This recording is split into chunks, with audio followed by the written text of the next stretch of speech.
second meeting. I leave my glasses on. I'd just like to first give a shout out to welcome the Humberside Police and Crime Commissioner, Jonathan Evison. Unfortunately, due to an admin error, Jonathan was missed off the June's AGM. Apologies for that. But is here to attend today, so thank you, Jonathan.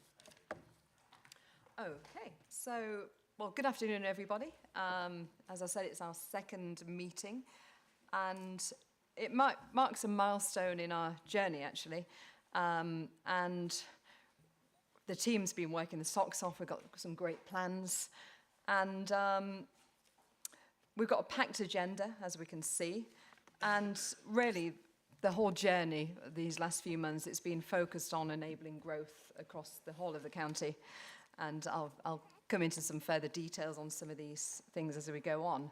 But since elected and coming into an organisation, it's in infancy, we've made some strong progress. We've stood up an interim team, thanks to Lee, and lay the foundations of a long-term structure which you'll consider today.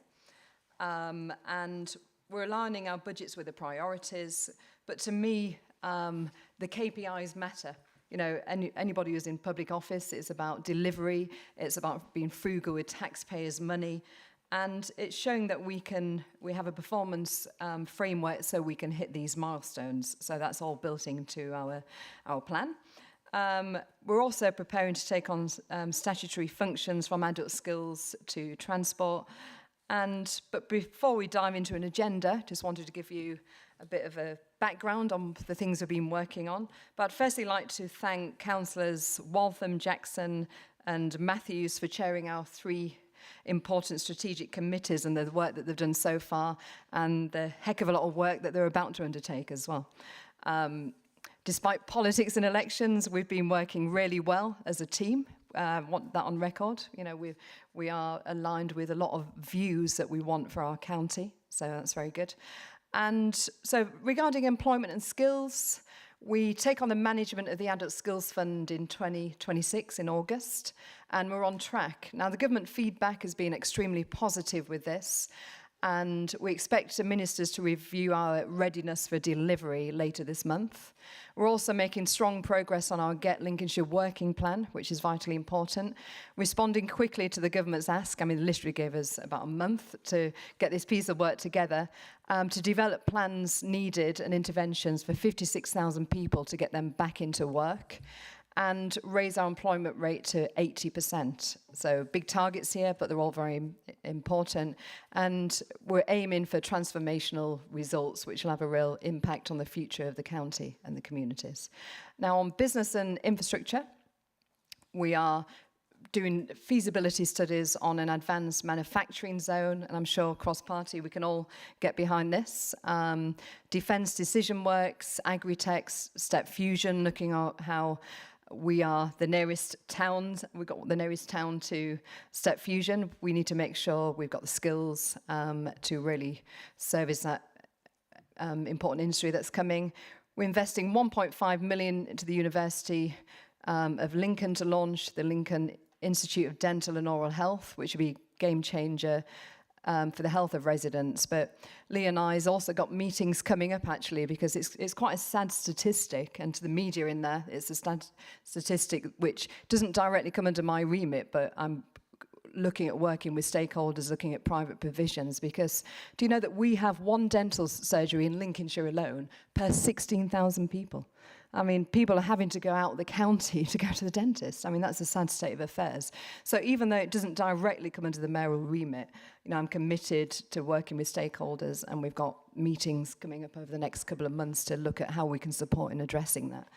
Now, we're developing the business case for our first Veterans Village, and supporting those who served with the care and support they need and deserve. And fingers crossed, now I'm touching some wood here, but it's looking like we can start hopefully starting to build within the next 12 months. I'd like to see this as something that we can roll out across the county, different towns across the county, because I'd like Greater Lincolnshire to be the place that shines a beacon of light for our veterans. And I'm sure this is something that you could all agree on, actually. Other things is bless you, whoever that was. Oh, no, Rob. We're working with the government on the local growth plan, aligning with national industrial strategy, unlocking new investment.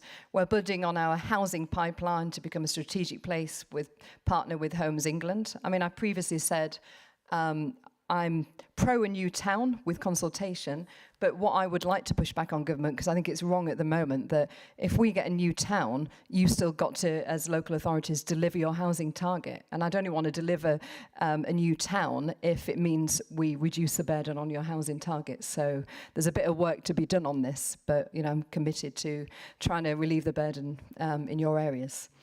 We're working to unlock sites and amplify the great work already happening across our unitary and district councils. And then, I'm sure you've already heard about it, the great exhibition is the 22nd of October. I hope you'll come and attend and support.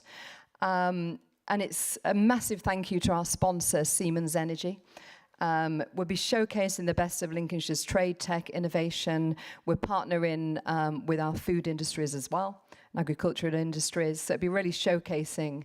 And as I said recently, while it doesn't always look like Britain's open for business, I'm committed to making sure that Lincolnshire shows we are here, we're open for business. Now, we have got lots of businesses already exhibiting, but I'd just like to reach out to members actually here today. If you know of any local businesses that you think would be great, and it really proudly shines a light on what we're about, please do get in touch, because we want to make sure that you've got support from your area to showcase what you do as well. Now, on transport, we're working hard to become the local transport authority, working with our constituent colleagues to design the future functions. And as we all know, living in Lincolnshire, it's never been right, it's very complex, and so it takes a great deal of thought and planning, and we're fully committed to this. Now, this autumn, we launched in Parliament, actually, and cross-party, I've got cross-party support with this, our rural transport group and transport for Greater Lincolnshire, it also comes in along in the end of October. So the rural transport group, that's great, because, I mean, I'll just give a quick example. I mean, I was speaking to a stakeholder, and this transport body hasn't ever done a study on rural transport. And I think the issue is that too many organisations do everything through an urban lens. And I think that every one of us in this room, it's about the commitment to push the rural agenda, and that is not an afterthought, it's also a forefront in government's mind as well. So, back to transport. Working along constituent councils, we've also started to work on understanding the bus service improvement plans across the area with a view to developing a new model. As I've always said, a bus should be a lifeline, not a last resort. And the Greater Lincolnshire Combined Authority is not just up and running, but we're building foundations for a better, bolder, brighter future. We are, as you'll see in the agenda today, we look at expanding the team, because we've got a small team of about 8 people, but we need to turn it into a delivery model, because how can you develop massive transport and infrastructure plans, housing plans? We're moving it to the next stage for delivery. So that's what you'll be looking at today. So let's keep pushing forward. On a side note, I'm proud that cross-party, we have written, and welcome Jackie, who was also a new leader as well, aren't you, Jackie? We met earlier today. Cross-party, we've written to the government minister to say no to housing migrants in RAF Scampton or in any military base in our county. So we are all united, whatever party, to stop this. Lastly, housekeeping. There's no fire drill or fire alarm test planned. In the event of a fire alarm sounding, please leave by the nearest exit and make your way to the car park at the front of county offices. If any member wishes to speak, please raise your hand so we can make a note of it.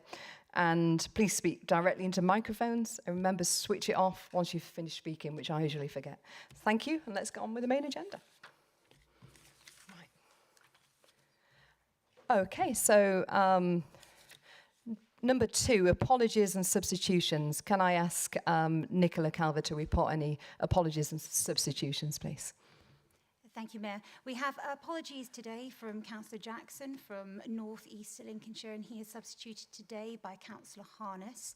We also have apologies from Councillor Wright and Councillor Leyland from the non-constituent councils, and delegates attending in their place today are Councillor Baxter and Councillor Brockway. Also welcoming today Councillor Catton and Councillor Nanstead, who are attending from authorities as observers. Thank you very much, Nicola. So then, agenda item 3, declarations of interest. Does any member have any interest they wish to declare? No, that's easy to move on. Number 4, public questions. Only item 4 on the agenda on public questions, but we've not received any questions in advance of this meeting. So we can move on to item 5. Minutes of our inaugural meeting on the 4th of June. Does that feel so long ago now? Now, tuning into item 5, we are considering the minutes of the meeting held on the 4th of June 2025. These minutes are for agreement only, and we will not be discussing any matters arising from them. Therefore, I propose from the Chair that these minutes are approved and as a corrected record. Do I have a seconder? Thank you very much, Councillor. I second, but also a correction. Myself and Councillor Jackson are shown in the minutes as North Lincolnshire. We are North East of Lincolnshire. Right, thank you. It is, isn't it? Yeah. Well, it reminds me when I went to the mayoral council, actually, and with Starmer, with the Prime Minister, and they'd completely missed Lincolnshire off the map. It wasn't in the East Midlands, it wasn't in Yorkshire and Humber, and I made a joke, is this the way that you want to proceed? But yeah, didn't quite get the joke. So I'll just say it's not personal, you two, yeah. So do I have so was you seconding or was you raising a point? Seconding, perfect. So all those in favour of accepting the minutes, if you could raise your hand. Right, checking those who's entitled to vote. Yeah, yeah. Now, I don't think there is, but any abstentions? Oh, okay. 2 abstentions and those against. Okay.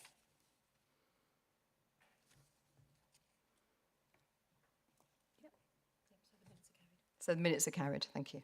Right, agenda item 6. Membership of the Greater Lincolnshire Combined Authorities Board and Committees. Now moving to item 5 on the agenda, which asks us to note and approve the membership changes to the GLCCA and its boards and committees. I'd like to invite Lisa to present the report, please. Thank you, Mayor. Hopefully this should be short and sweet. So in your first recommendation, members are asked to note and approve the change in membership to the authority, and mainly that's in relation to Appendix A, and that's the delegations that we've received from the District Joint Committee.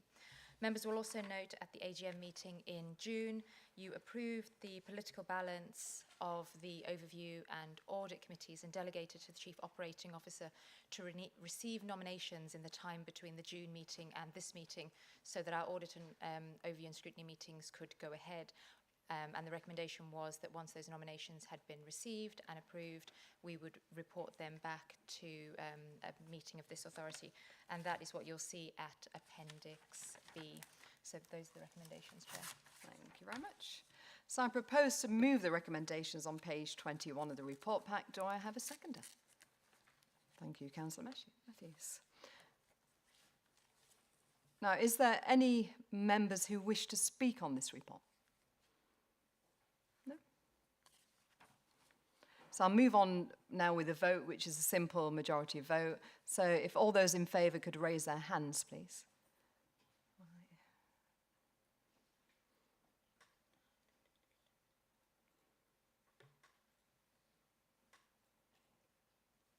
Me as well.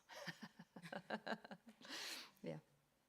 Too busy counting. I think that's carried, Chair. Thank you, that's carried. Was there any abstentions? Okay, right, thank you. And any against? No, so it's carried, thank you. Now, review of the authority's constitution. So moving on to item 7 on the agenda, review of the authority's constitution. I'll hand over to Lisa to present the report. Thank you, Mayor. This authority has accepted that the constitution for for all of its life, is a live document. But however, it's going to be continually under review, particularly while the authority is in its infancy, and we're still evolving and finding out the best way of procedures that work for us. So this report presents the latest series of changes that we are proposing. The vast majority have been through Audit Committee, and Audit Committee does endorse the changes. So the first change is in relation to the Economic Advisory Panel, which the Constitution sets out a provision where the recruitment process will be included within the Constitution. However, upon further review, it's felt that this is more of an operational document and therefore would be better placed sitting outside of the Constitution. However, the authority is still very committed to making sure that this is a very fair and transparent and robust process. So the documentation will still be available in the public domain and will be provided to candidates when we run this recruitment process. And there is an item later on the agenda which evidences the authority's process that they have gone through in relation to this. The second of the amendments is in relation to the Combined County Authority Rules of Procedure. The changes here are mainly for us to be able to seek clarity in the practical application, the way we run the rules, and a lot of that has been through sort of things that have happened in the last few meetings. And so some of the suggested amendments include provisions to clarify which rules apply to which boards and committees, methods of voting, and also acknowledging that the Mayor will not always chair all the meetings, so giving the chairs the flexibility to interpret some of the rules as well. And all of those are set out in Appendix A for you. Appendix B is the terms of reference for the boards, and these are simply consequential amendments that have come if you approve the amendments that are set out in Appendix A. And then the final appendix is Appendix C, and that's the terms of reference for the Audit Committee. And those are brought before you. They're simply making sure that the terms of reference are within current legislation and best practice, so there have been some amendments to that. So those are the recommendations, Chair. I would just ask that we have identified a typo on page 35 of your pack, and it's rule 3.4 of the Combined County Rules, and it should say 5.1a as opposed to 5a. Thank you. Thank you. So I propose to move the recommendations on page 27 of the report back. Do I have a seconder? Right. Thank you. We had 3 people put their hands up there. Are there any members who wish to speak on this report? Right, 2? Okay. Would you like to go first? Thank you. I'd like to thank officers for producing this as a markup, which makes it far easier for us to navigate. And whilst the changes are more comprehensive than one might expect, given the early stage of our development, it's understandable. So I'm very happy with the report. Thank you. Thank you. No, and you've hit the nail on the head, actually. We're in our infancy, so it's a moving feast at the moment. It's actually trying to tailor-make it so it fits with what we're trying to achieve, and it's got that flexibility there, but it sets the rules out. Councillor Baxter. Thank you. Good afternoon. I sent an email and a attached document to the Chief Executive and the Head of Legal Services yesterday. It was quite lengthy, I guess, so I'm not expecting everything to be gone through today. I think there were 3 kinds of comments about the content of the Constitution as set out in Appendix A. Some were typographical, so apostrophes and hyphens and so on. Which and can I thank you for that, actually, because you've saved the officers a hell of a lot of work, so that's great. You've got that attention to detail. Okay, yeah, it's not actually my job, but no, I'm happy to do it. It keeps me from falling asleep at night. So the second are questions about the meanings within. So things like the last meeting or the previous meeting, which are wording, but words are important. I'd also put in that bracket about adjournments of meeting. Personally, I don't believe a meeting can stand adjourned if it hasn't been opened. So we need some clarity around that, which is in the relevant paragraph. It's in paragraph 5. A meeting cannot open without a quorum, and therefore it can't be adjourned if it hasn't been opened. And then there are some others, which I think we're overreaching in terms of the law. We've said about conduct at meetings in paragraph 21, first of all, that people will be not allowed to take photos or video without permission and so on. that's not something we can decree. If somebody wants to film this meeting, they are welcome to do that. Oh, they are within, not necessarily welcome, but they are within the law to do so. I mean, I guess that probably comes from being an MP. We couldn't in the chamber do recordings. I mean, it's broadcast anyway. It's got full transparency. But all I can say is, Councillor Baxter, that look, the Combined Authority received this late yesterday afternoon. You're right, it's very comprehensive. So again, thank you for that. And they are working on it, and you will get a full written response. They are considering all the points that you've raised. So if I just might add one more, which was the last, it's about there will be no placards or banners. I don't know why we wouldn't allow placards or banners and such like in the meeting. And I mean, I think the language and such like is a little bit woolly for a constitution. So if you're saying that will be taken on board, that's all great. But right now, I'm afraid I won't be able to vote for it. No. Thank you. Right. Thank you for your feedback. Councillor Waltham. Thank you, Mayor. So I haven't got a banner, you'll be pleased to know. Sister Anna had a banner. We could probably all have banners saying no to Scampton, couldn't we? I'm sure we could all. I'm not very good at painting, though, so I don't know how that would work. A couple of things. First of all, I welcome the amendments. I think we all, last time at our first time of meeting, found it very strange, this bobbing up and down to try and get the same outcome, which was a... Kept us fit, though, didn't it? Yeah. Which seemed a little bit... So I'm pleased that we're able to move away from that and many other elements of the point. But I think Lisa made the compelling point. This is a constitution that will work as the organisation and change as the organisation, you know, establish itself. Couple of just minor points. The first one is around the code of conduct, just a point of clarity, really. Clearly, we need to, in each of our respective organisations, we have to adopt a code of conduct, having declared our interests. So I think really just a point about how that best applies to the Combined Authority. It might be that's under development, or it might be that there's a space for that to be addressed in the future. And then really just secondly, a point generally about the role of chairs in this space, you in chairing this meeting, and also, you know, myself, I declare as a chair of the Employment and Skills Board. I think, just to pick up on Councillor Baxter's point, once the chair is in space, which is something that the original meeting established, I think we have to trust that the chair will support the endeavours of that meeting. And of course they will seek legal advice. The authority operates legally in that space. And I think we have to trust that they are the appropriate person to make judgments on a meeting. And in fact, if we undermine their influence in that space with legal advice, effectively you're undermining the whole outcome of the objective of a meeting. So I think it's something just I think we ought to have as a I guess we've got to make sure that we're covered as well, haven't we? It's getting the balance right, isn't it? Absolutely. But absolutely.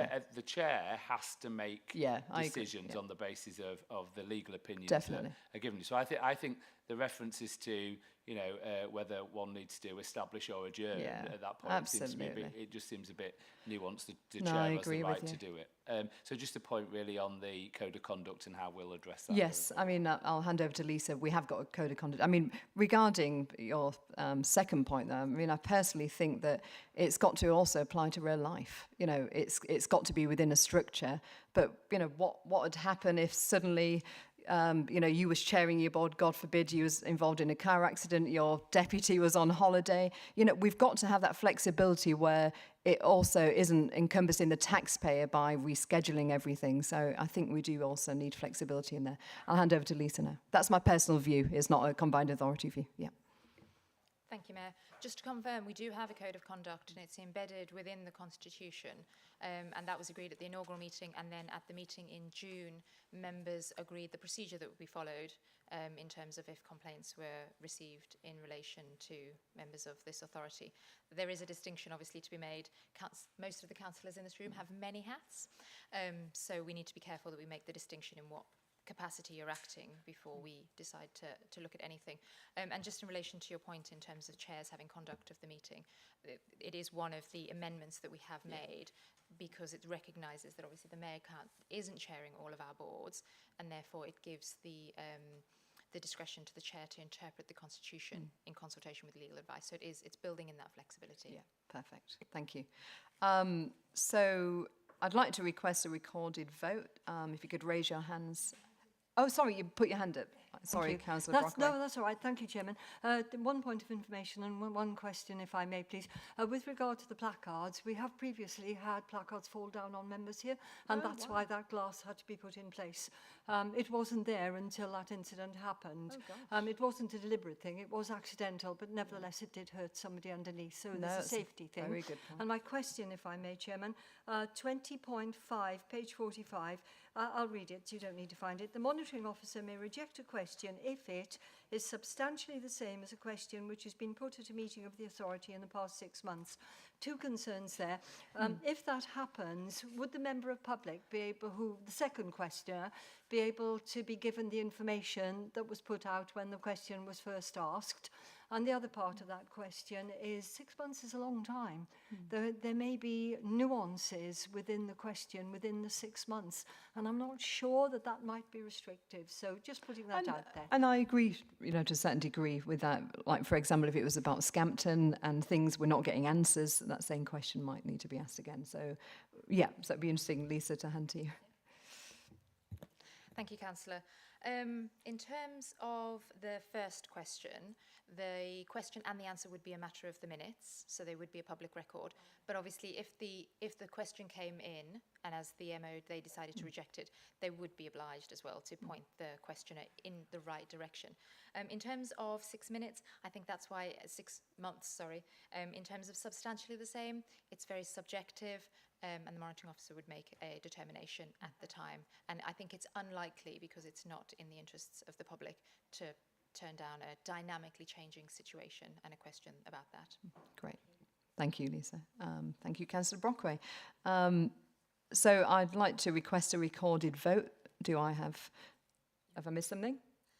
Because we're still under the old regime, you still need 2 people to stand to support you. Oh, okay. So I need a propose. So I propose to move the recommendations. Still going on the old scheme with this one. Do I have a seconder? Hey, thank you. Oh, we got 2. Brilliant. Okay, so I've got to say that again. And I'd like to request a recorded vote. Do I have the support? Please raise your hands if it's yes. Yeah. Have I missed something? Okay, I'll tell you what, I'm better handing to Lisa over this. Go on. Apologies. So for the purposes of the recorded vote under the old regime, the Mayor has asked for a recorded vote. Councillor Matthews and Councillor Shard have stood up and agreed it. So now it'll be a case of, as I call out the names, of please course. would you indicate that you are for, against, or whether you wish to abstain from approving the recommendations to the Constitution. Thank you. And this is the only time we do this, then we're on the Yes. new system. Yeah, If it's approved. Yeah, okay. Okay, I'll hand over to you then, Lisa. Councillor Baxter. Councillor Brockway. For. Councillor Harness. For. Councillor Mayor Damandria Jenkins, my apologies. 4. Commissioner Jones. For. Councillor Matthews. For. Councillor Poole. 4. Councillor Shard. For. Councillor Shreve. 4. Councillor Tweddle. For. Councillor Waltham. 4. Councillor Worth. 4. Thank you, Chair. That's 11 for, 1 against. Thank that you very motion's much. Carried. So that motion's carried. Okay. Aren't we glad after that last meeting we don't have to do that every time? Okay, moving on to agenda item 8, corporate plans, aims and objectives. We'll now consider item 8 on the corporate plan, and I'm going to hand over to you, Lee, to present the report. Thank you. Okay, thank you. So, corporate plan is one of many documents that the organisation is in the process of developing, and this will set out the part of the strategic framework for the organisation. So it's a document that will set out intention. It's the document that we will start to build the performance framework that was referred to earlier out of, and it's a document that you can then start to hold us to account against in terms of performance of delivering those objectives. It's going to form part of a suite of documents, so it will work alongside and should be read alongside the local growth plan for the combined authority, the transport plan, skills plans, investment plans, etc. for the organisation. but it will take the local kind of intentions and explain how resources will be deployed and what priorities will be in place. So it's based upon a concept of bolder ambitions, better connected communities and brighter futures. And this is at the start of the process to develop the plan. So what I'm going to do is hand over to Caroline, and Caroline will take you through the proposals for how that plan will be developed and the role that we'd like you to play in supporting that development. Thank you. Yes, so our plan is over the next few weeks to bring you sight of the emerging corporate plan with a particular focus on the priorities that we may want to build within that plan. So structured around the 3 themes that we've suggested in the paper today, as Lee mentioned, of bolder ambitions, better connected and brighter futures. So our plan at the moment is to bring to have individual meetings with the chairs of each of the thematic boards, and then to hold 2 workshops where we can bring all members together in a group so that you can have group discussion on the priorities in particular and how we want to progress them. The plan is to take the complete draft to Scrutiny Committee in November and then to bring you the final draft for approval at the next meeting in December. Thank you. Thank you, Caroline. Thank you, Lee. So I propose to move the recommendations on the corporate plan's aims and objectives. Do I have a seconder? Thank you, Councillor Matthews. Are there any members who wish to speak on this? Right, Councillor Baxter first. Thank you, Chair. 2 things. The first is about the priority themes. It's all very laudable, and I recognise that we're at a relatively early stage. We haven't had the workshops, we haven't had the consultation and all that, so I recognise it's a work in progress.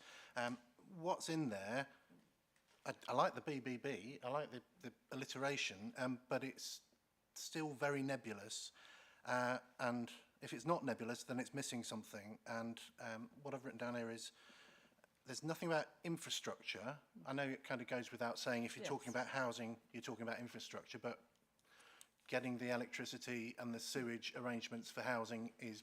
Yes. You can't have the housing without the infrastructure. There's nothing about health. You mentioned at the start of the meeting about dental health. Yes. And I know it's not strictly within your purview, but we should have an aspiration for better physical, mental, spiritual health for people in Lincolnshire, and also equality, so that there shouldn't be a postcode lottery across Lincolnshire as to whether or not you can access health, transport, housing, other services. So something about equity and environment. On the better connected issue, you've got roads, public transport, but nothing about active travel. And it is possible to ride a bicycle in Lincolnshire and to be active in your travel. So I wouldn't want that to get left behind. I'm sure it wouldn't, because my second point is about the dates. It is proposed that workshops, or engagement takes place in September, October, with 2 workshops. I understand that some people in here have got quite busy diaries, and so if we're going to get workshops that people can attend, yes, we need to know when they are, where they are, how to get there, and so on. And so if this crept into December, this is saying September, October, if it crept into November, I wouldn't be at all surprised nor disappointed.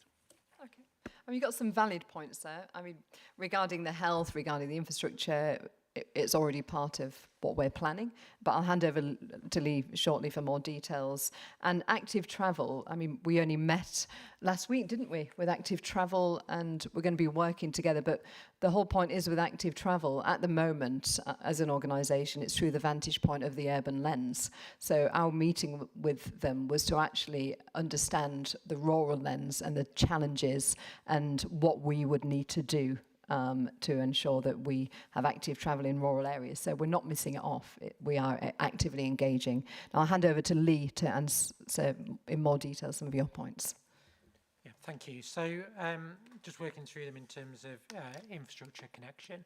So I'd personally see that as part of the better connected theme. because it's about how we connect communities with the appropriate infrastructure to enable growth. But as you've said, Councillor Baxter, it can come through in the way we develop the narrative that sits behind those themes. Part of the purpose of going to each of the chairs of the boards, again, is to make sure that each of those ambitions are appropriately reflected in the narrative, and it isn't nebulous in the way that you've described. In terms of health, clearly the 10-year health strategy for the government does show a role for mayors within the health and care landscape, and we need to consider health in terms of the policy development of the organisation and how we'll play through into that. We would see the corporate plan being updated on a regular basis as the national policy arena changes. So as it becomes clear in terms of Mayor's role and the ICPs and how that will develop, there may well be additional things we'd want to put in there. But again, we can certainly bring that through. In terms of active travel, as the Mayor has highlighted, that is definitely in the thinking, and that is one of the modes of transport that should come through both from the work programme of the Transport Board, but also in terms of considering where investment should be and priorities should be, and indeed how we determine that. Fully recognise the busyness of members and the constraints on diaries. Caroline will be reaching out to your teams after this meeting to get dates in diaries. If there is a need to flex that, and as you say, if we need to adjust timelines slightly, we will. We are very keen to get your input into this. Ultimately, it is a combined authority, so we want the views of the combined authority to influence where we go and how we get the best outcomes for Greater Lincolnshire. And I'd also like to make a point that we're a very small team at the moment, and they are massively stretched because we need to turn the team into a delivery model at the moment. It is the putting things together model. So they are highly stretched, working the socks off. So, you know, some balls may drop. So I think we need to bear with the team with this. Councillor Waltham. Well, first of all, support the premise of moving ahead with a corporate plan. I think it's critical if we're going to develop the ambitions of the combined authority. I think particularly I support the intention to continue to collaborate with existing authorities. I think it's really important that we have a really strong space of working together on the key delivery aspects of this. Yeah. And I think, you know, that in itself will enable us to deliver it more effectively. And clearly, you know, I mean, you've set yourself quite an ambitious deadline to be ready for December, which I think is good. And clearly you needed a mandate from today before you could start to do that process, which I think is, you know, is understood and accepted. Now the bolder, what is it? Bolder, better, brighter. I tried to get that in the right order. I wrote it down just to remind myself. They're great. Great words, and of course who wouldn't want to support them. The key to it is also, as you mentioned before, this key of outcome, isn't it? Yes, how do absolutely. outcome and measurement is the key to all of this. And I think, so setting that context of a tight time frame and a really strong stakeholder and collaboration arrangement, I can't see how we couldn't be very focused on outcome. So I think I'd absolutely support, you know, the corporate plan on that basis, being really outcome driven, outcome focused, and make sure there's really strong measurement about what we're trying to achieve. But that will require all of us to be very focused and supported. So yeah, happy to support the paper. Absolutely, thank you. And I think that, look, some people do forget we are a combined cross-party. It's not just because I'm Reform Mayor, it doesn't mean that it's all about collaboration to achieve this. I mean, did you want to pick up on any of these points, Lee, before I bring in? Recognising that the time frame is tight, clearly what we want to do is develop the performance framework alongside it.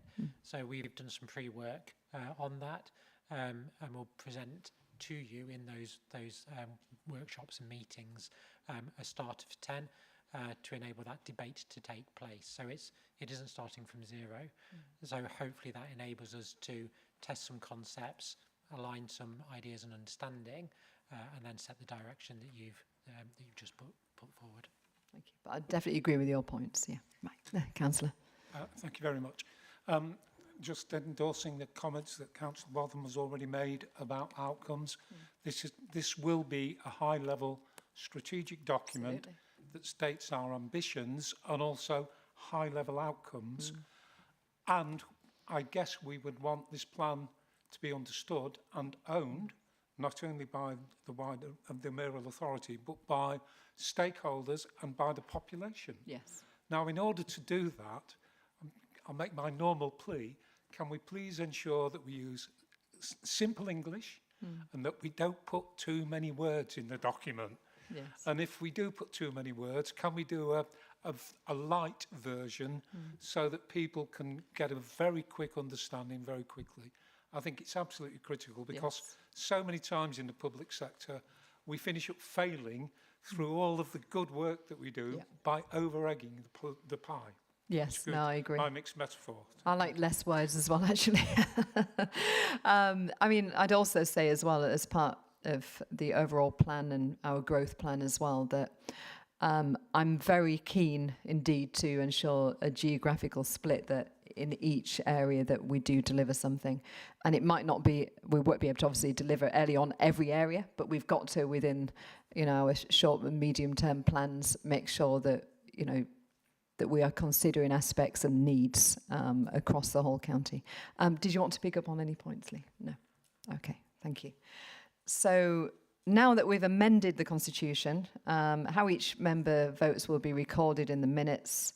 However, we'll need to ask for a show of hands in relation against and abstain. So if you could put your hands up for those who are for, please.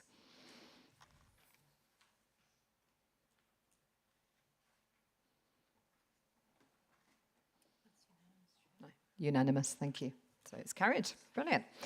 Now, number 9, the Greater Lincolnshire Combined Authority budget update. Now, I'm going to pass over to Debbie, but there's some sort of key points here. The mayoral, the Combined Authority was over budget on one aspect, in the fact the mayoral election costs still being finalised, but it's £630 over budget. That's the election. So, yeah, it is our fault, isn't it, Rob? I mean, I think it should come from central government, this, don't you? Yeah, exactly. But I will hand over to Debbie, who will go and explain the report. Thank you, Debbie. Thank you, Mayor. So the paper that you're looking at is in 2 parts. Part 1 is a financial update for Q1, and actually this shows very little activity. Most of the budgeted revenue expenditure is for service level agreements held with councils who provide staff and services to the authority. However, no payments were made on those SLAs during the first quarter. Income to support revenue costs has come from a variety of sources, including top slicing of grant funds we've received. Of note is the receipt of £1 million additional mayoral capacity funding. Some of the capital funding received during Q1 has been passported to local authorities, but because the authority hasn't actually defrayed any capital funds as yet, those funds are held in Treasury, accruing interest until they're required. Overall, we're forecasting that expenditure for the year will exceed budget, but as the Mayor's just said, that's due predominantly because of the mayoral election costs. The second part of the paper explains the advantages of moving to a permanent operating structure, with salaried staff replacing services provided by the authorities, with some extra support for the Mayor, and also with a move to more suitable premises. The adjusted budget should show that the proposed changes can be delivered with the existing budget envelope. And we've achieved that by recharging staff costs to the programmes they work on, rather than the present model of charging overhead to the investment fund. This approach has the additional benefit of releasing additional investment funds for contingency and economic development activity. The second part of the paper also proposes minor changes to the scheme of delegation to bring it into line with officer roles and titles. Thank you. Thank you, Debbie. And I'll always do it through the lens again, making sure we're frugal with taxpayers' money. But I mean, the mayoral office, I've literally got nobody assigned at all. And we've been having admin support from LCC, so thank you for that, which have been obviously countercharging us. But we literally, in my mayor inbox, we're getting 2,500 emails a month. I'm even staying up late till 3 in the morning trying to answer constituent queries. So clearly that's not fit for purpose. So we propose to have like caseworkers in there to make sure we give the best service like other mayors do. Okay, so thank you for that, Debbie. So I propose to move the recommendations as set out on pages 71 of the report. Do I have a seconder? Right, thank you. Now, do we speak on this? Yes, right, I thought we did, yeah. So does anybody want to speak on this? Thank you. Councillor Wathen. Getting me money's worth. Well, I do. Well, just to say, obviously, I'm the same as you actually in my position in terms of the election costs. I think it seems perverse that the government devolved these powers to us. And it's pushing us over budget in the first year. We only get £24 million. We're now at the point where we know the costs are rising, and I do support us, absolutely, following convention from an accounting perspective, is building up a reserve, but that's still £1 million a year. We've got to try and find out of a very small pot of money. So I certainly would, and I'd seek support. Maybe we should write to government, actually. Well, if we get the backing of the combined authority, let's write to local government. I was going to beg your indulgence to have add a recommendation that said we should write to government to say, given that election, we absolutely, it's democracy, we're all elected, we're here in that space, and sometimes you win, sometimes you lose, and that's the nature of the elections. But in this space, it seems perverse to me that it seems perverse to me that we end up in a situation where we're having to spend 5% of our total, crudely, 5% of our total monies on an election fund that's just that we're not delivering any outcomes for, other than connect to give us a mandate, which of course is important. But so I would ask that we add a recommendation 3 that we write to the government and ask them to basically to give us to fund help us support with our election costs, given that we've got an ambitious agenda to achieve great things. The second question I'd got, if you'll indulge me, is the office costs that I note. Really, it was just to understand the premise, if in more ways than one, around that, how it will work. I welcome the commitment to bring any lease costs, and I think you've set your values in that space around making sure we're not wasting taxpayers' money. So what's your intentions around that? How will we make sure that you're minimising your costs in that space, and where do you see yourself as being to be as accessible as you can be to businesses and other parties? Yeah, no, thank you for that. It's a valid question. I'll hand over to Lee, but if I can give an overview on my views on this. The 3 rooms we've got in county offices isn't going to be big enough for expanding our team. I mean, you're all cramped as it is, aren't you, really? And so, I mean, I'd like to thank Debbie and Councillor Matthews for allowing us to have that, but it's not fit for purpose to move forward and have the structure to deliver. So what we're looking at the moment is, I'm not going to be a mayor who wants to build something brand new and cost taxpayers' money. That'd be ridiculous. So we're looking at 3 options. One is we're speaking to the university to see what provision they've got, because that'd be great, wouldn't it? We're also speaking to the Lincolnshire Cooperative, and we're speaking to private sector provision. So we're covering all 3 areas there to see, and it'd be a proper tendering process, it'd be transparent, and to me, we choose the option which is the best value for money, and we can achieve our aims. I'll hand over to Lena. I guess for me, Councillor Waltham, the other bit to add to that is we recognise that there is provision in members' organisations, so we don't need to replicate everything that would be in place in a building such as this. So still working on the premise that we utilise what is there and we don't duplicate. I mean, we want to utilise this, don't we? This is great. We can broadcast it. Why spend money on all that technology when we can still have our meetings here, for example, isn't it? Yeah. So clearly, the organisation needs a premise, it needs a face, it needs a location that needs to be suitable for conducting business, and we'll work that through a competitive process. But we would still seek to use the council chamber here and other partner sites to conduct the formal business of the organisation in that way, and therefore minimise cost. And also, we are a combined authority. I want to make sure, especially chairs as well, that we have a room in there where you can operate from, where you might want to host meetings for your respective committees. We need to build in capacity to allow for that as well. Councillor Worth. Yeah, Thank you. And it's on a similar vein around the cost of the Mayor's office. And I understand completely why you're doing it. Yes. But I think it'd be useful to have some sort of communications plan around that. Yes. Because members of the public will look I at know, that exactly. and will jump from A to B and They will. get F, whatever. So Yeah. I think it's important to have a good communication Completely agree. Yeah. around that. But that And the transparency as well. Yeah. Councillor Matthews. Thank you. Thank you, Mayor. A little bit sad to hear you leaving us. It's always disappointing to lose a tenant, as it were. Give us 20 other offices then, eh? Well, there's always all should be. Rather. I'm just wanting to second Councillor Waltham's proposal to write it with a joint Yes. letter to get that sorted. I mean, like you said, it's ludicrous, isn't it? That over 600,000 of our budget is going to go to before we actually began, on money spent before we began. It's crazy, yeah. So we'll definitely do that, thank you. Any more speakers? Yeah, thank you.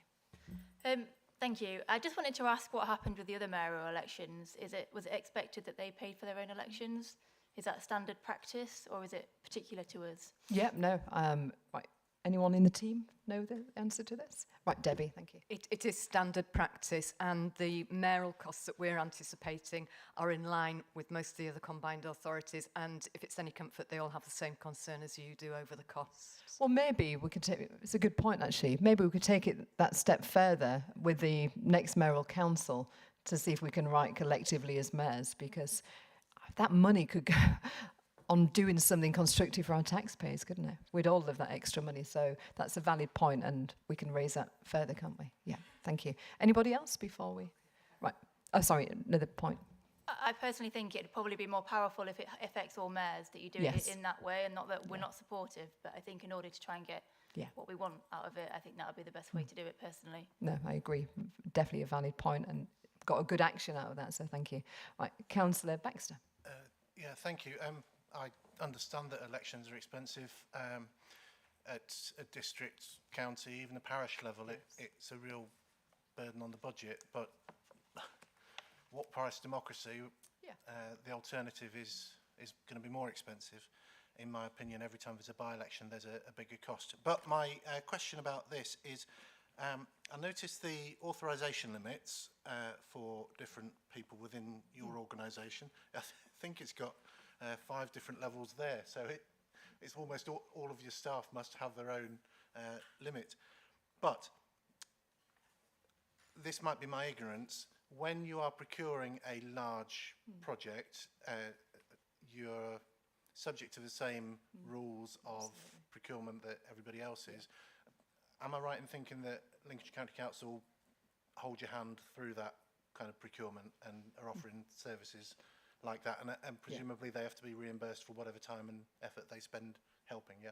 I mean, I'll pass on for that for the office to answer. But look, regarding procurement, the whole team do know that I'm all about transparency, and it's about a fair process. I don't want to always see that, jobs for the boys, the same people getting these contracts. I mean, it might be that they're the best, but it's got to be a fair process. And we've got to be open to, where possible, get people from the county, to tender where local businesses benefit. I'd like to really see that. So which officer would like to answer this? Right, Lee. Yeah, so firstly, yes, we have procurement support through an SLA from the County Council. So we utilise the traded service that the county have for that. Like your organisation, there are a set of procurement rules which are built into the financial regs that would be used for any procurements. What we're trying to do is, with the scheme of delegation, is ensure that there's appropriate levels of authority for approved expenditure. So at the moment, most of that is going through to Ruth and myself, because there isn't the breadth in the organisation and depth. So this is about ensuring that approved expenditure goes to the appropriate person for the appropriate sign-off, but we'll always work with the appropriate teams to get the procurement right. And actually, Councillor Baxter, I asked a similar thing when we was going through it. So, I wanted to make sure that that's sorted as well. So no, I'm comfortable with that now. Councillor Jones. I'm sorry, Mark Jones. Thank you. I think I would like to think we're all in the business of spending taxpayers' money wisely, and I think one of the phrases that's really important here is value for money. And one of the things we found when Police and Crime Commissioner offices were set up, there's lots of different models. Some have some services in-house, some don't, some sit with the force, and it's very hard then to compare like for like. And therefore there's quite rightly lots of scrutiny about what we spend and how we spend it, and we should be open to that. Yes. One of the unintended consequences of that is that some people are reluctant to spend on the things they should to deliver the best value for money. And I think this organisation will be judged ultimately on its delivery. Yeah, of course. And so what I wouldn't want to happen is that we become shy of doing the things that need to be done, the investment we need to make. Can you give an example of what you well, if you need people within the organisation to deliver things, those people must be invested in. Otherwise, you will hamper delivery.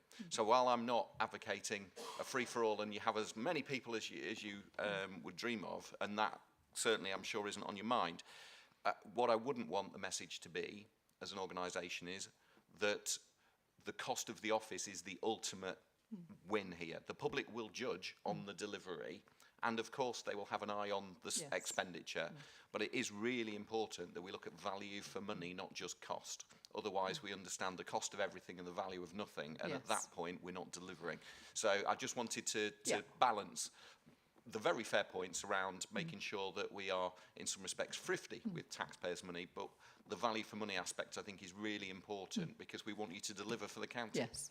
No, and I agree with that, Mark. And but there's, I mean, regarding looking at different models, that's been my whole ethos right from being elected. You know, it's we don't want to reinvent the wheel, but I've been speaking to mayors myself. Lee's been speaking to other chief execs of combined authorities, because it's about tailor-making a model that works for ourselves, isn't it? And regarding, we want the best people for the jobs, but I would hate to see us being an organisation where we have, you know, tens of people on over 100 grand a year, etc. This is still taxpayers' money, so I think that's an important aspect as well. But you're right, it's about delivery, and this is why I said at the beginning, KPIs, we want to ensure we deliver as well. Anything to add, Lee? So purely to add that some of the work we're doing is about developing an evidence-based model for the requirements. So we recognise that this is the next stage of growth for the combined authority. The authority will continue to change shape and size as the functions of the authority change. So next year we take on local transport authority powers. We will take on powers around the adult skills, and that will start to bring further considerations around the resource we need at that point. So we're endeavouring to ensure that is well evidenced and considered, and therefore give us the ability to prove value for money in the way that you've set out, but equally recognise we need sufficient capacity to deliver the ambitions that the authority has. And before I hand to Debbie, I mean, that's a very valid point, Lee, and what Mark said as well. Like, for myself, I do not like management consultants, and when you see different government departments, what they spend, but, you know, I quite rightly got pushed back several times on this because we haven't got a capacity in the team. Like, for example, a defence AI or AgTech expert to help us in these early stages. So we might need to reach out to expertise in the formulation of our plans in the early stages and then look at recruiting somebody in-house. But we don't want, because we haven't got the expertise in certain areas at the moment, to hold us back from delivery and putting the plans together. So I'm being quite pragmatic with this, but again, it's through the lens of the cost to the taxpayer as well. Right, Debbie. Thank you. So, yes, we will take a very balanced approach. We will look at every penny that's spent, but we won't let that hold back, I think, in terms of delivery. But just for this committee's awareness, you should receive an annual value for money report as well. So that should give you the assurance that what we're spending and what we're spending on is effective and it's been used wisely. And also, I mean, look, it's my whole ethos of taxpayers' money being well spent. I mean, as Debbie knows, I get the P&L every month, because I think it's important. I'm sure you leaders do as well, because you do want to see, is there any savings we can make here, what we can invest into here, etc. Should that really have been spent there? What things can be learned from there to make sure? So we are, and I believe in the transparency as well, which hopefully you got great detail. I want to thank Debbie for all her work with this, because it's great, and I think it's in a very readable way what you've put together. Any more speakers before we move on? No? Thank you for your contributions. So sorry?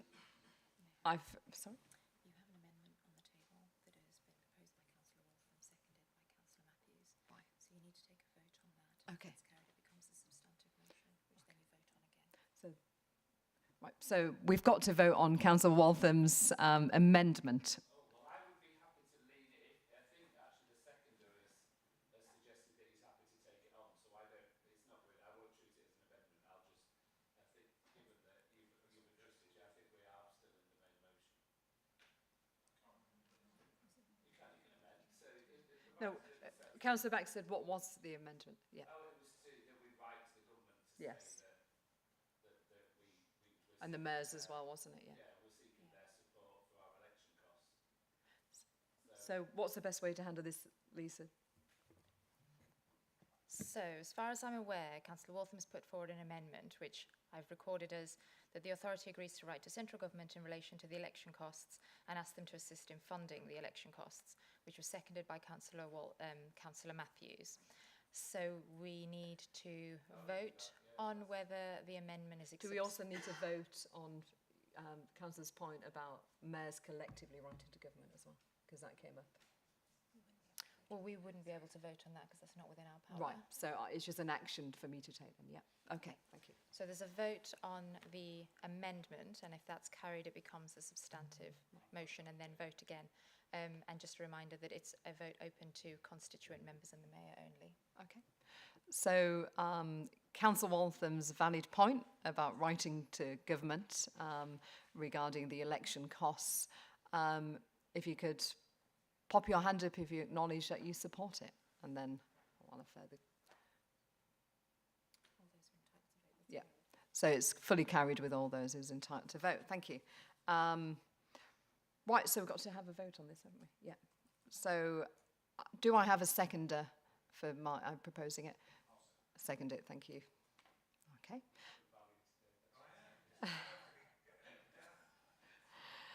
So we move to vote. Please indicate a show of hands when asked if you are voting for, against, or abstaining. Again, constituent members only. Yeah. So over to Lisa. No, it's a show of hands one? It's the show of Hey, hands. that's good, isn't it? Show of hands if you're for it. Constituent members. Right, all 7 have voted for, so that's carried, thank you. Right, number 10 on the agenda, the GLCCA Development Fund. Now this allows our local authorities to work with industry to bid for up to £500,000 per year. Now, I'm being very cautious with setting it £500,000 at the moment. I obviously want to devolve more money to yourself. But I think while we're in these early stages of spending taxpayers' money, we've got so much to do with skills, transport, infrastructure, etc. I'm being very cautious about how much in this first year we put out there. So not only can local authorities seek funding from the combined authority, but we'll bring forward other specific funds in line with the corporate plan. So there will be other opportunities. So if I can hand over to Ruth to present the report, please. Thank you, Mayor. So this is agenda item 10. There is both a paper, a covering paper, and a guidance note, which consists of the development fund. This will constitute a new development fund for Greater Lincolnshire. So the recommendation to consider is that the authority endorses the administration of a new development fund for Greater Lincolnshire. In terms of the development fund, obviously the main principle is that we potentially use combined authorities money as a last resort. So you would be looking to draw down other sources of funding and maybe government sources of funding in the first instance. But the development fund should be used to take forward the combined authorities or the place's strategic priorities. Especially, and I know we've really learnt this over the last kind of 6 months, that seeking a pipeline of investable projects and going to government and indeed going to the private sector to seek money to take forward those into implementation is a really competitive space. It's competitive for mayors, it's competitive for combined authorities, and it's competitive in the investor community. So developing or taking forward a development fund will help us with that development of an investable pipeline of projects for Greater Lincolnshire. And so the proposal is that it is near term, so it's not, so we've quite clearly written in the guidance note what it's not for. So it's not about early ideas at this particular stage. It is about something that is, near term and has had some outline feasibility taken already. So it's advanced feasibility, master planning, viability studies, technical studies, which leads to, and is close to leading to either a capital or revenue pot. So we have, through the budget, allocated 500,000 towards this development fund per annum. And the maximum that each applicant could apply for would be 100,000. And we do recognise that's probably a small amount, but at this stage we want to test viability and see what those opportunities might be. But it is really important to say that this is not the only way of seeking funding from the combined authority. As we mature, we will work through with the existing boards and think about where there would be other pots for funding. I can foresee something in housing, in transport. There is already a large allocation in transport of revenue funding that is being considered by the Transport Board at its next meeting. And so that's how do you get schemes ready for transport in the future. The guidance notes goes into a little bit more detail, but we are asking you to endorse the administration of a new development fund for Greater Lincolnshire in it, and that we would regularly review this and come back and see how we shape and take this forward. Thank you, Mayor. Happy to take questions. Thank you. Do I have a seconder, please? Oh, brilliant. Councillor Brockway. Now, would anybody wish to speak on this? Oh, you want to speak? Oh, right. So you seconded it. Oh, second and speak. Okay, Councillor Brockway, thank you. Thank you ever so much. No, I think this is very welcome. I think it's great actually to start, supporting the ideas that are going forward. Just a couple of questions and thoughts, if I may, please, Chairman. As this goes on, as soon as possible, really, could we have greater detail on the eligibility and the type of projects that are likely to find favour from the fund? So, for instance, is there going to be any difference? Would the certain size of application find more favour? Would it find more favour if we are sharing with a different district? And with the Mayor, for instance, would you be willing to give us some idea of your own thoughts and your own projects? Because there's potential for economy of scale and for sharing here. I really think this is an exciting idea. Yes. But if we could have a little bit more detail so that the projects that we've got going and might be in the position to take advantage of this, perhaps already, we could then maybe tweak up what we're doing to fit the criteria for the benefit of everybody. Thank you ever so much. No, that's very valid points. I'll pass over to Ruth on this, but you're right, you need to know the criteria. Because you want to be able to use it, don't you, really? Go on. Thank you. Yeah, we've set out some indicative criteria in the attached guidance note, which talks about eligibility, i.e. who can apply, and what some of the areas are that we initially think through. And I do think that this will develop over a period of time. So I think, once we have a corporate plan in place and once we understand that we might be specifically and we reserve the right, we've said within the kind of the note that we reserve the right to have a specific call. So we might be having a call, to use the example that I talked about on housing, we might say, This year, we would like to kind of prioritise bringing forward housing sites that are a strategic level, and therefore we would do a call for that particular kind of area in that way. So the idea of having the pot is that it could be flexible to meet need as we go forward. If we did do that, we either would have a different fund for housing, or we would utilise this, and then we'd be very specific on the criteria. But we'll take all those points on board and produce a much more detailed guidance note. Thank you. Thank you. Right, Councillor Waltham.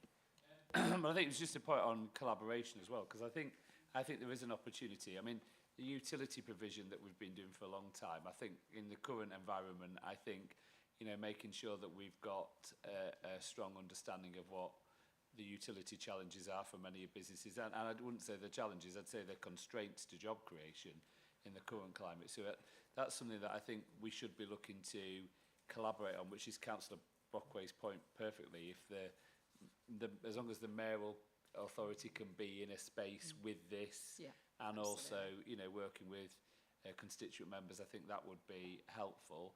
And so I think it's really important. The second thing really, which is about oversight and obviously getting feedback to the CCA in terms of take-up and success rates, it would be helpful, I think, if we had that cited somewhere as a recommendation, just absolutely. To say that, you know, frankly, we'll keep being transparent on this, and whoever's able to get access to it is good.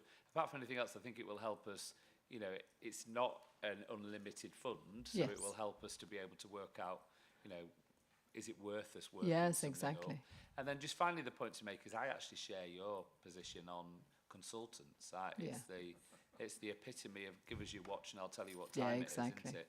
And I think that's why but I do think the paper has done a good job with this, because it does talk about professional, which of course you can't, you know. We haven't got the capacity in a tiny team, have we? Yeah. None of us have, because years have gone by that we had an engineer on board, or, you know, we've not, apart from anything, the market doesn't have them knocking around for you to be able to pick up, so you do have to have specialists. So I think it's quite helpful that it phrases it in that professional technical space, because, you know, this is not, you know, a generalist space that you're going to be able to pull this stuff together. And to attract investment as well, it's got to be in the right lingo, which we couldn't necessarily do, could we? But I do think as well, which is important as well, we need to have an oversight on the fact that we don't want to be funding things with the taxpayer that private businesses should be supporting. Exactly.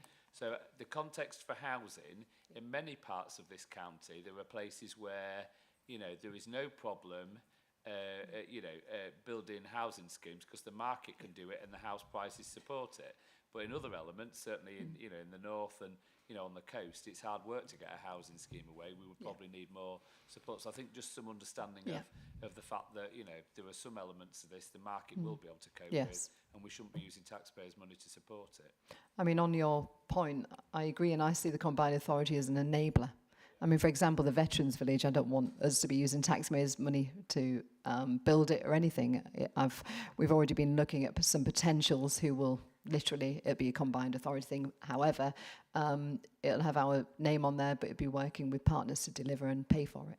Now, I agree with what you said as well. We may need to tweak this fund if it's not working, if it's not delivering. So KPIs and checking what are we achieving from this. Is it enough capacity? Is it too much? These are certain things that we will consider, and we need it built into it. Ruth, is there anything you want to add to this? Only that we absolutely are testing a new fund, and we recognise that it's needed, but we also need to keep it under review, which is what we've said, and that's just not in terms of the quantum, that's in terms of the effectiveness. And on the point of need, yes, the kind of strategic assessment that we would go through to look at that, which we need to set out more in detail in the criteria, is absolutely on that kind of market need. Not, so, you know, that's what I said right at the beginning about, you know, this is a fund of resorts that can you seek the funding elsewhere? Is it, you know, from the private sector? Is it from national government sources? Or is it a and we'll always look through that lens first, won't we? Entirely, yeah. And that's what we kind of, you know, need to build in. That would be one of the criteria. Yeah, absolutely. Thank you. Fabulous. Right, Councillor Baxter. Thank you. This looks quite exciting, really. And I welcome it, obviously. Great. I want to understand it. I can see that the fund is not for new early ideas, capital works costs, equipment purchases, and so on and so on. So there's loads of things that it's not for. And highways development work not in the first 4 years, which may be a shame, although £100,000 doesn't go very far in transport, sadly. But don't forget, we're going to be having our Greater Lincolnshire Transport Authority. Councillor Matthews is going to be chairing the group on transport, so that'll feed in through that route investment anyway. So tell me when to mention a cycle path from Deeping to. Okay. So I can see what projects are eligible, and there's a cap of 100,000. Is there a lower limit? And would you expect to see kind of cross-county bids from, say, Citizens Advice or Schools Music or the wonderful work of Inspire Plus that promote sport in and out of schools that run on a mini Olympics in Grantham every year? Are they the kind of organisations? Is it getting mental health schemes in place, encouraging youngsters, especially women, to do more sport? Is it all on the table? I mean, look, me personally, I would not want to see our first fund going on something like that at this stage. To me, the first thing must be about growth.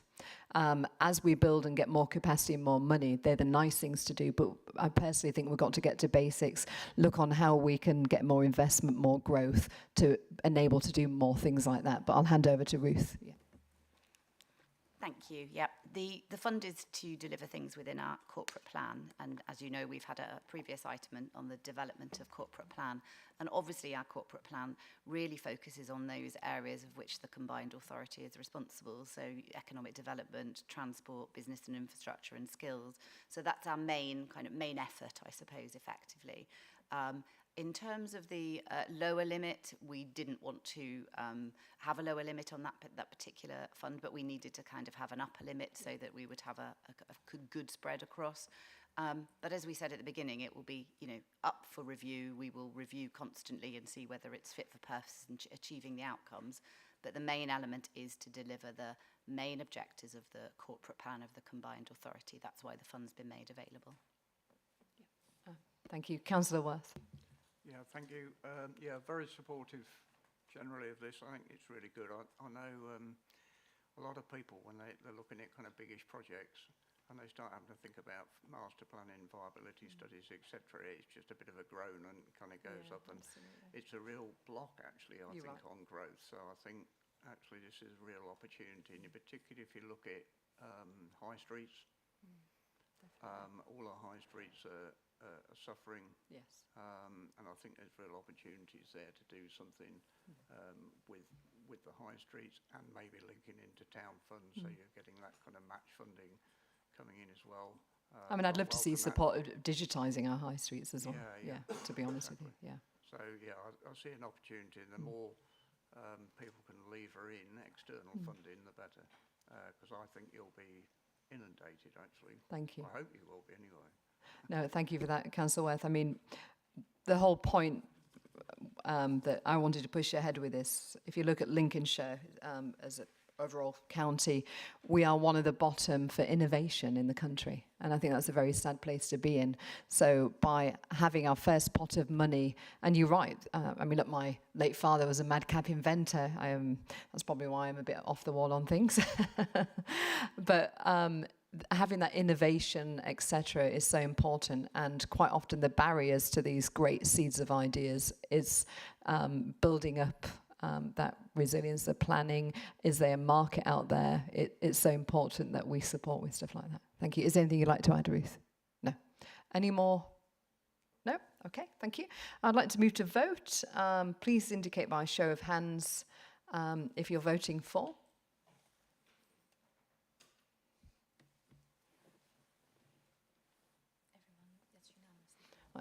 Unanimously carried. Thank you very much for that. Now, number 12 on the agenda, appointment of chair and members of the Economic Advisory Panel. I'd like to begin by actually thanking Neil. It's been one of his many hats that he wears. I know that Lee and I are very busy, but I don't know how you managed this.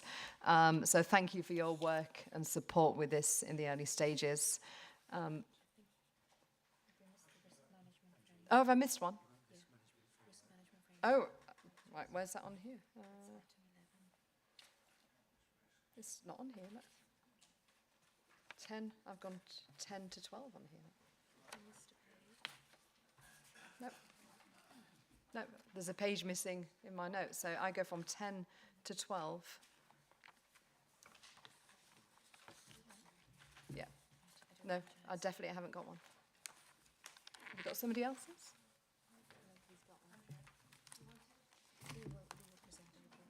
Okay. Thank you. That's great, isn't it? Thank you. Right, number 11. Great, thank you. So consultation engagement, let's have a look. 91, thank you. Say that again, sorry. Right. Okay, so it's to consider and approve the risk management framework. I'm going to hand over to Caroline. Thank you. Can we give this? Thank you. Yes, so this paper presents a risk management framework to be used for identifying, assessing and managing risk within the authority. It's based on the principles used by Lincolnshire County Council and other local authorities in their risk management processes, and it is effectively an operational process document. So in the paper we're asking members to note the process detailed in the framework. Thank you. Thank you. So have we got a seconder for this, please? Thank you, Councillor. And, okay, anyone wish to speak? Thank you. Okay. I mean, this is asking us to endorse the process of developing the risk register, which will come back to audit later in the year. So I don't think we actually need to vote on this. We're just noting it, I believe. Is that right, Lisa? Or do we vote that we've noted it? Okay. Thank you. It seems. Well, I'll second it anyway. Thank you. It seems like agenda item 11's missing off mine, Lee's, Ingrid's notes, which is it's all a learning process, isn't it? So thank you to those and Councillor Brockway for giving me your notes. Yeah, exactly. Maybe she's going to want to bid for that pot of funding or something. It's a joke, by the way, to the media out there. Okay, so I've got a seconder. Anybody else wish to speak on it? No. If we can have a show of hands for those who support it.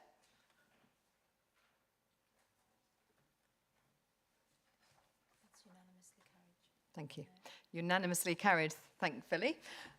Right, number 12, we go back to this point again, a deja vu moment.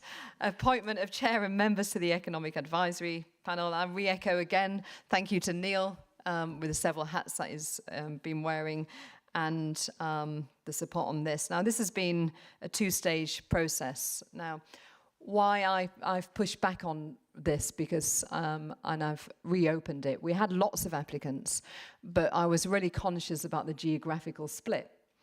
And also looking at our growth plan, our growth areas, like the certain sectors, you know, like agtech, defence, AI, and other sectors, we need to make sure that we've got expertise who's advising. So we've got some great people. So I mean, I'll hand over in a second to Caroline, but I think it's important that we have the right people. So I'd like to say, before I hand to Caroline, if you've got people in your area who have got great expertise, including in agtech and defence, etc., and any other areas you feel that we're missing, please do contact us because we've still got more to fill.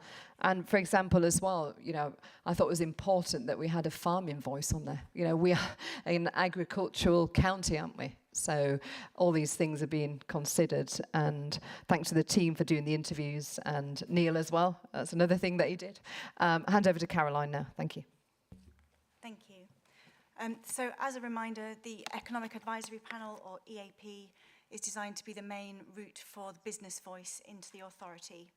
And the terms of reference mandate up to 10 private sector members to include the chair, one education representative that will rotate between HE and FE, and one business representative organisation representative. So one representative from a BRO, and that to rotate between the various BROs we have present in the area.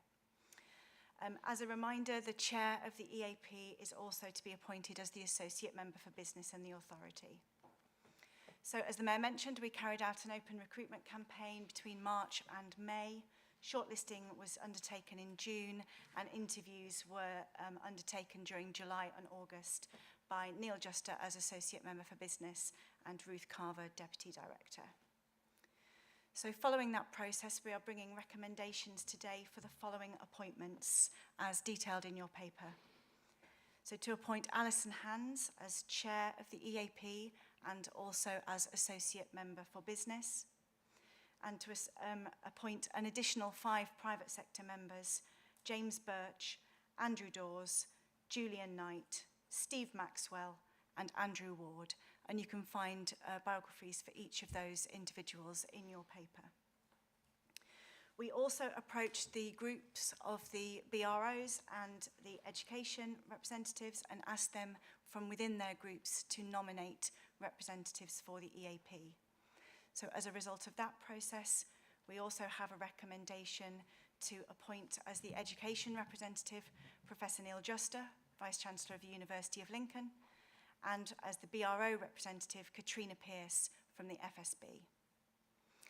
Members will note that that leaves up to 4 private sector positions still vacant, and so we are also asking you to delegate authority to the new chair of the EAP to conduct a recruitment campaign to fill those gaps, noting that we have particular gaps across defence and manufacturing sectors, and also in terms of geographical representation from eastern parts of Lincolnshire.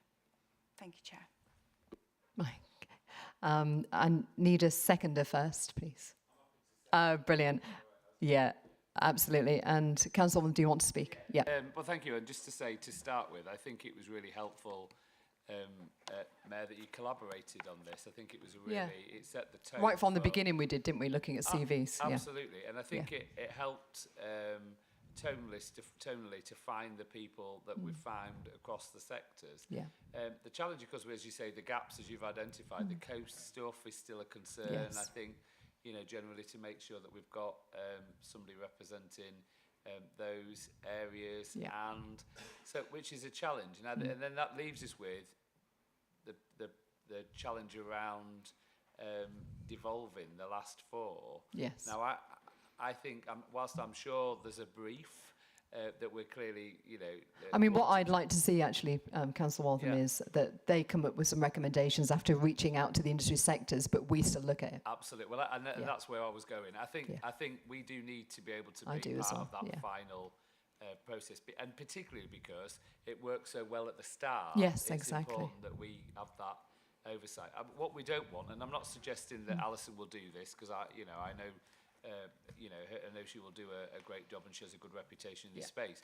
But sometimes you do end up with who's left, exactly. That's not the tone for this board that we want. It's supposed to be, especially given that we put so much time in the start to making sure we've got some good representation to that space. So no, I would happily second, and if we're adding that would be all more reason. I mean, look, that was a given, actually, because you're right, it did work well with the 3 constituent member leaders, and we want to make sure that transparency and input all the way along. Thank you. Anybody else wants to speak?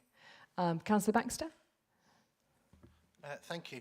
I assume the 48 people that applied, they all knew that they were coming, that they were applying for something they're only going to get remuneration of their expenses and out of pocket time. There's No, it was all transparent in the advertisement. Yeah, that's really good that people are putting themselves forward for that, for the sake of Lincolnshire.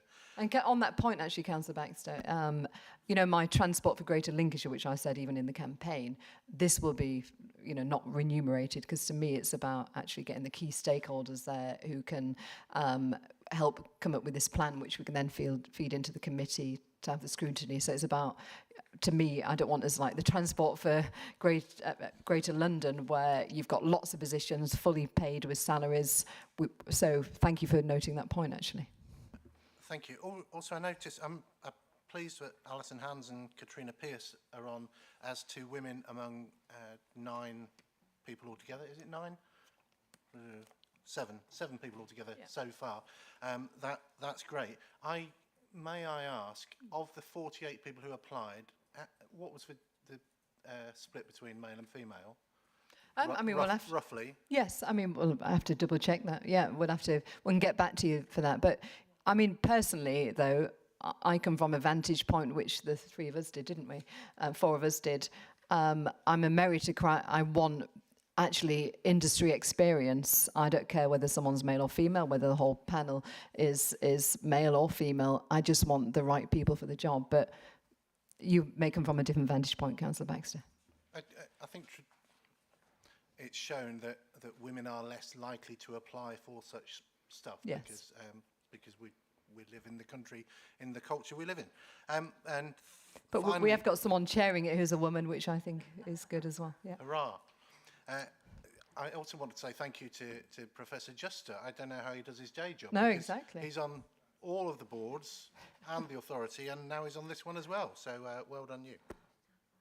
Thank you, Councillor Baxter. Anything you'd like to add, Caroline? No, I was trying to find where I'd worked out the gender split, so it's just going to take me a few minutes to No, don't worry. If we can write to you with that, Councillor Baxter. Right, there we go. I just wanted to echo the points that you made right at the beginning in terms of the sector spread. Yes. It seems to be quite specific in terms of sectors, and I think there's lots of innovative things going on. I know there is in Lincoln, for example, we've got the Science and Innovation Park, we have the universities, and I'm sure there are a lot of people that would be great on this. So I'll take an action to go back to our economic director to see if there's anyone that... I mean, also, that's a really good point. I mean, I know it's a government agenda to actually push on coding skills.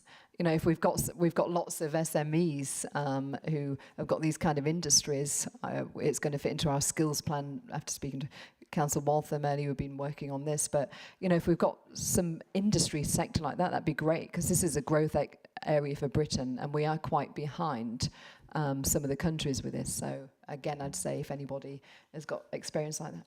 I know that they'd have a computer science department at the university, and we've got a university with so many great departments with so much expertise. I'm sure we'll be able to give a good spread. For example, the defence sector is a hugely massive growing sector in our area, and I think it's because of the defence growth zones, I think we've got a really good opportunity to jump onto that. So I think if we can get those voices, it's important. And also we've got to horizon scan like step fusion. We want to make sure it's Lincolnshire that benefits. I personally like to see it more than the other mayorality, that we benefit here. So we need to make sure, even if it's not an official position, but I mean, we are actually been reaching out to them, having meetings, but we need to make sure that we're making the most of connections like this as well. Anything anybody wants to add, or any more questions? Thank you very much. I'm just wondering, we've got these 48 people, and I'm wondering, are you going to be accepting any new business leads, either new or in the future? Is there going to be opportunity to spread this out for more just businesses and the people who can represent them? I mean, that's a really good point, because I'm sure we'll get emerging industries, won't we, over the coming years. How often will it be reviewed, Ruth? We're looking at, well, it's our terms of reference. So at the moment, we're kind of saying it's 10 business leaders. So we could amend that to be more adaptable in the future. But we'll also be seeking advice on certain sectors, you know, to give evidence and everything. So it won't always be them. We'll be inviting other people in. So the point that I really wanted to make was this is not the only chance that businesses get to input into the strategy or into the workings of the combined authority. As a combined authority, we already have a food board, a manufacturing board, and a defence board. And the Mayor has, you know, publicly stated that we will be moving very quickly towards a transport for Greater Lincolnshire. That will involve a whole raft of transport businesses. And a water partnership as well, isn't it? And a water partnership and a skills partnership. So this is not seeing businesses as the isolation on this particular board. It's a whole process of stakeholder engagement that will change over a period of time. Yeah, thank you. Thank you. Okay, so if we can conduct a vote on this, as I move to vote, please indicate by show of hands. Oh, sorry, I didn't see that, Councillor. Yeah. Yeah, thank you very much. Yeah. My main sort of ambition for the mayoral combined authority, a little bit selfish, I admit, was for the development of the Humber Bank. So I'm a little bit disappointed that we are a little bit light on representation to promote the Humber Bank for the future. Hence why we are trying to push to make sure the geographical split's right. So my hope will be that you will find somebody that can... Yeah. ABP. Yeah, absolutely. Yeah, absolutely. And it's a massive county, let's not forget that. We have got to, I mean, quite often I find south of the county gets neglected. So we need to make sure, you know, this is why I want to make sure south of the county also got a voice on there. Anybody else? No. If I'd like to propose to move to vote, if we can have a show of hands for those who are for.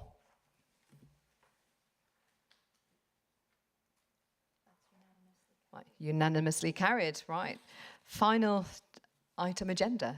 So calendar of meetings. So consider item 13 when Nicola will be presenting the report. But firstly, we've had a query on holding meetings in councillor recess. Now, look, I personally think that we're a brand new combined authority. We've got so much work to do, and we cannot have no meetings in recesses because we cannot pause. This is a constant moving feast. We've got so much to achieve. So this is why that is not being considered. I mean, for example, we couldn't have 5 or 6 weeks summer holiday with no meetings. I'd like to hand over to Lisa to present the report. Thank you. Thank you, Mayor. Members will recall that at the AGM there was a calendar of meetings report.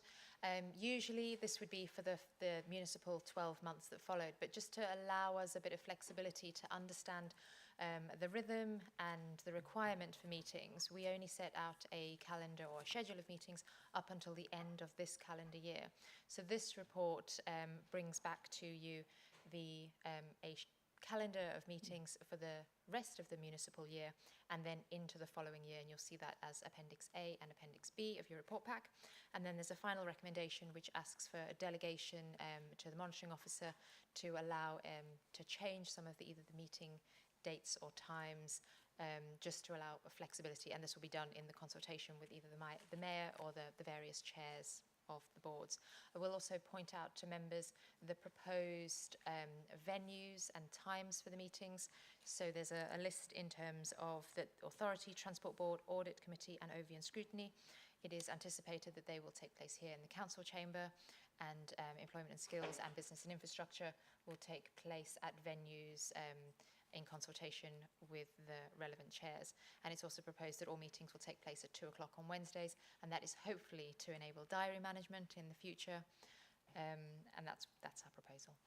Thank you. And we also had a query about the website actually not keeping up to date the calendar itself, even though it's got a list of meetings on there.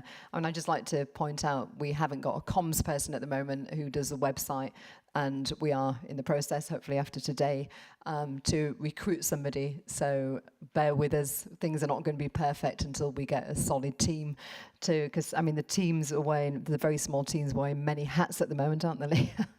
Yeah, so okay. Have I got a seconder on the, right, we'll go with you this time. Thank you. And anybody wish to speak on it? Councillor Walton. Thank you, and I welcome. Look, we have to start. The nature of calendars, you have to start somewhere, don't you? Yeah, and I think, exactly. Again, with a dollop of pragmatism, because things happen. I think it is important that we do get out there and be, in the communities across Lincolnshire as well. I mean, I know sometimes it's easier to be here for combined authority meetings because of the camera arrangements and all those sorts of things. I think that's understood. But I think, it is important that we get out there and for example, I think we've set a session here on the employment skills. We've had a session in Scunthorpe and we're going to Horncastle for the meeting. So I think there's a good example about how we're going to be actively But it's also important that the transparency on these committees, that it's broadcast as well. So we need to make sure, bear in mind, we need to have that provision as well. Yeah. Absolutely, and I think if you... Or even if we had a roving one that we could put out there or something. Facebook Live. Yeah, exactly. I think it's important that we're always connecting with communities as well. And I'm sure, us as chairs will want to make sure that is, something that we pick up. And I think... not that I ever think that people are going to sit watching this in their thousands. This is not, let's be honest, a combined authority meeting is never going to be a substitute for Netflix. No, exactly. Or Strictly. But it can be, as you say, it can be a transparent meeting. It can be connected to the places where, across Lincolnshire where people live. So I just think that's important as well. But thank you for the first stab, and I'm happy to support. Thank you. Right, Councillor. Yeah, actually, Councillor Waltham said exactly what I want to say, but probably more elegantly. Thank you, Councillor. Just to put in a bid for Grantham and South Stephen, Yes, we've got the technology. Oh, have you? Brilliant. You were going to come on the 1st of October, which is Lincolnshire Day, which would have been great. We're coming to Lincoln instead, which is also great. But yes, we've got the technology. Yes. You'll be very welcome. Thank you. I mean, I'm sure we will come to you, but as you can imagine, with the great exhibition coming up as well in October, our resources are really tight, but we will definitely come over to you. It's great to know you've got the technology as well. Thank you. Anybody else? Councillor Matthews. So personally, I don't recall there being a recess at all. So it's just business as usual, really. Just to bear in mind, though, that if we were going to have a meeting this year during August, you wouldn't have been able to use this, because don't look at them, but the new lights above us have brought on huge differences to these meetings, and actually people, I told you not to look, because it does hurt, but we've got much brighter room, the videos are much better, and I'd like to thank once again the staff that did it, but this room was a no-go for a while, so we do need to bear in mind that although we will not be stopping, there are maybe times to move things around a little bit just to allow for works, etc. Thank you. No, absolutely. Thank you. Anybody else? Before we move to vote, I just want to thank the team actually in the Combined Authority, because as I said, they're wearing several hats at the moment. You find I come up with these new ideas, which you do when you move around the county. Oh, we need to invest in this area, etc. So they're very flexible, which is great, but also they're very diligent. So thank you for the team for all your work, and long may it continue. So like to move to vote. So please indicate by a show of hands that you're happy to vote for initially.